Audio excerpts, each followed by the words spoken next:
a new Jeep. He said, and when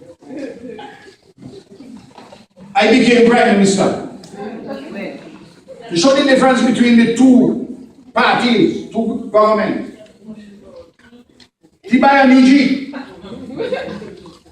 But after I get sworn in at Government House, I have to push the car.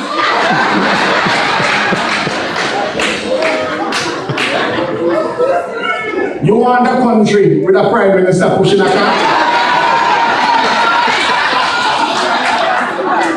Yeah? Yeah?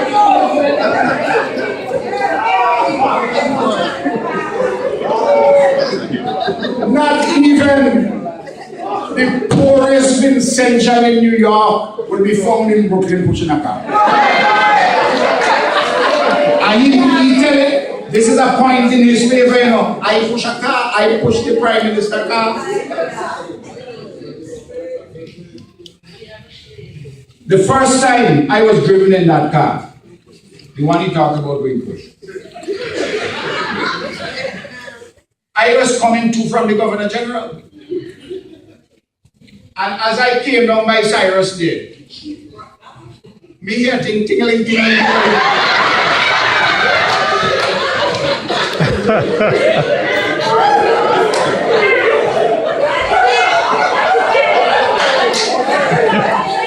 So I asked later the driver, I said, what's going on there? He said, come run in the hubcap for Allah.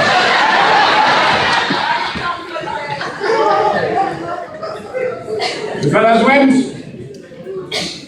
they pick up the hubcap, they put it in the trunk of the car. I said, we have to buy a vehicle for the driving. I can't be driving a vehicle and the hubcap dropping out. So I am driving there in the back seat with the American ambassador, for instance. The hubcap drop off. You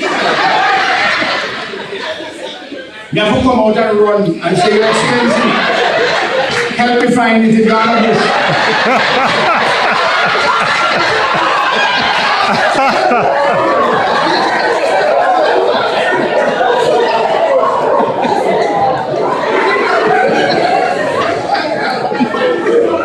Those are serious people. Those are serious people.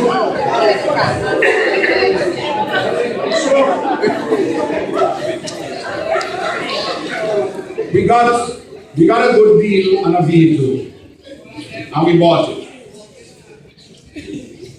And after 5 or so years, 2006, 2007, the vehicle started to give some trouble. I had to borrow a vehicle from one of the other departments to use. I said, well, what we must do with this, we're expanding very much at the teachers, the technical college. Let us give the students this fuel injection vehicle, this modern kind of a vehicle, so that they can use it to experiment on and to do their engineering. That is where that vehicle is, you know. You could go there and see the white car. Then the vehicle which we borrowed was a Prado. In 2007, as you know, a truck ran into it. I got injured.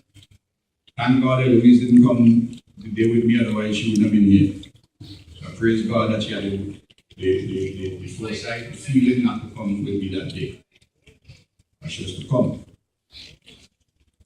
And then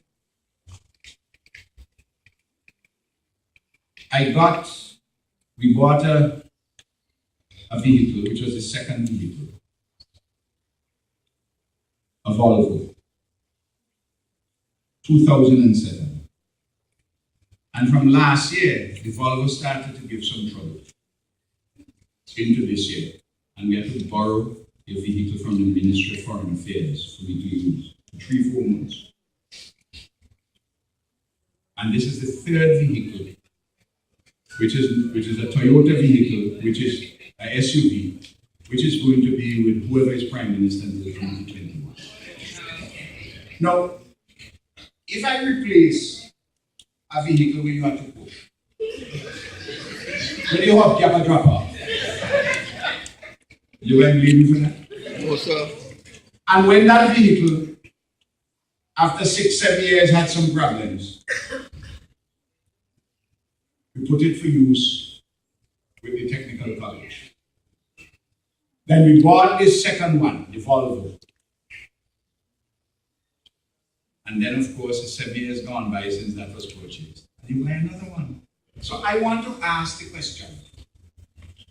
A prime minister, a leader of the opposition, spending a lot of time about a prime minister buying, first of all, he said buy 6 vehicles. He gave him at rank. There are 3 of them, as I explained them to you. They say I buy 2 Volvo. I had to point out to Kenton in this thing. I said, Kenton, you got the facts wrong. And he changed it. Oh, sorry, you can make mistakes. Now, every half-decent professional in Kingston change their vehicle every 3 to 4 years because the maintenance started to get problematic. And you all know any vehicle with me is a vehicle which can work hard, it's going fancy, it's going Kakata, it's going in all the highways and byways of St. Vincent and the Grenadines because that is the style of the comrade. Imagine a big man taking up a whole day discussing that. But what I want him to talk about is this in relation to vehicles. Since we came to office, no member of the government, no politician, no cabinet minister has ever driven a government vehicle.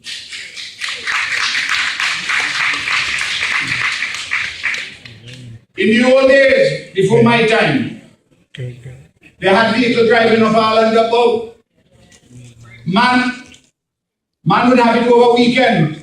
I see man vehicle already up over weekend. Saturday night, he buy disco. Sunday morning, he and the family gone church. No problem, man going disco. Go away government vehicle, go disco. You all know those things used to happen and I complained about them. Then,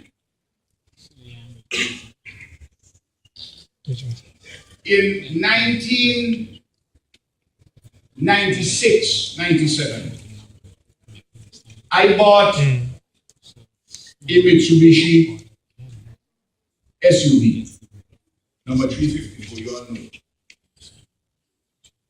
I paid all the duties and despite the fact as a parliamentarian I could have get 75% duty. You know why I bought? I shamed the NDP into giving duty-free concession for the minibus operators who take school children. I personally endured the sacrifice of $30-something thousand to push them to give the duty-free concessions. I love talking about vehicles, you know, because they used to drive them, government vehicle, as though it's their own. Yes. And then, of course, the way in which I made sure that the minibus operators got the vehicles for school children duty free. Then, who says that big man? I couldn't believe me ears. I listening to the radio. I asked the fellow one morning coming on. I said, put on the thing, let me hear what they say about me.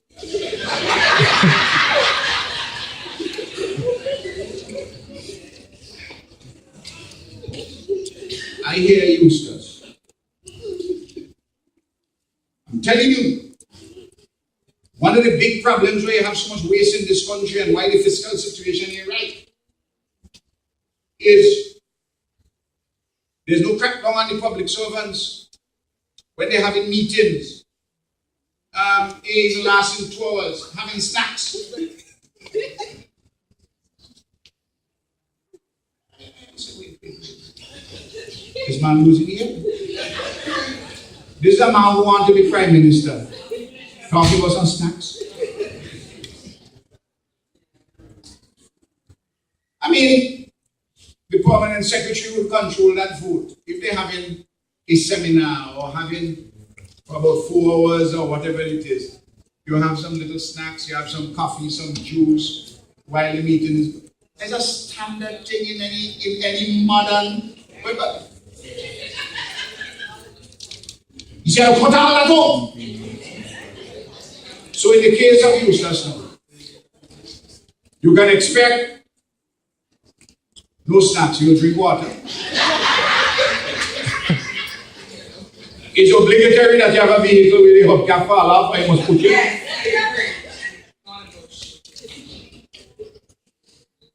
Those are among the distinguishing features of Eustace Prime Ministership. And this is a man who offered himself in the early years. We have gone past the first decade of the 21st century. That is what he has taught. Look, this is serious business for serious people. And Eustace is not a serious man. In fact, I have come to the conclusion that Eustace does not really want to be Prime Minister.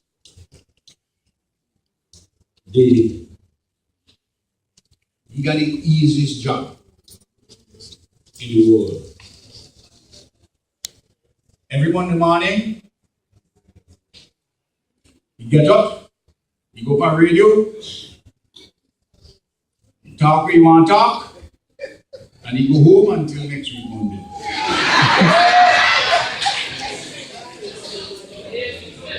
You ain't come in Parliament, you ain't asking no question. But the question which you have to ask is this. If this man who is in a job lower than mine wants mine, he must perform in the job which is below this one with such clear capacity that people will say it's time for him to get a push-up to the next job. But if the job he got, he ain't doing it well, how could he expect promotion? And when they don't vote him, he vexed. But he can't call it political discrimination. Can't call it victimizing. He says not thief dealer. No, this is the NDP is riddled with a lot of internal conflicts. Leacock, after the last election, said that fresh legs. we are at a stage now where the NDP need fresh legs. Well, he saw his legs as the legs which are fresh. That has turned out not to be the case. And they still have the same legs.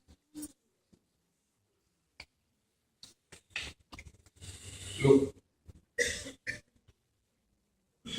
I tell you, these guys are falling apart. I'm telling you, they're falling apart. What's his name? My brother Exeter went to Eustace down to Tisha Road. The area which is overwhelmingly labor. When people start to keep noise and chasing them out of Tisha Road, Eustace tell Exeter. He say, Ben, how you say you can support up here? There are areas now in North Windmore that Sheriff can't do. People laughing their candidate out of storms. And I ain't cranked up the machine yet.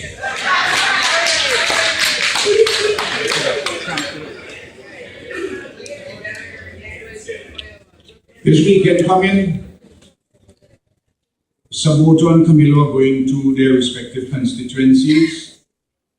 to secure the nomination, their recommendation to the Central Executive.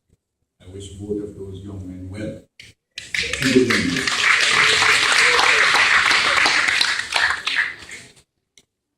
And by the end of the year, we should have all our candidates in place. But depends on what they say from what I've said here. And they provoke me. I may get all the candidates selected quickly and move faster than they expect me to move.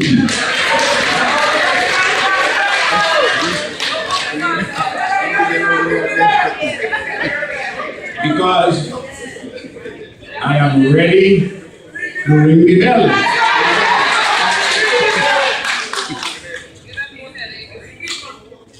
The airport is coming along fine.